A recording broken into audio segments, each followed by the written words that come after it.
bu sözü, Fatime'nin gahi dolardı gözü,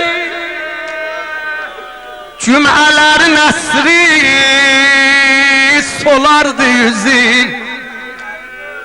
Derdini bir cümlene açtı özü, yani çıkar cümle o su bulduzu. Mehdi benim hem. Hanım özü buyur vah. Aslı cümle olanda Fizde diğer gördüm, hanım elə narahat olur.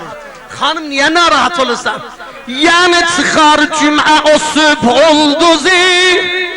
Mehdi onun hem dadıdı hem duzu.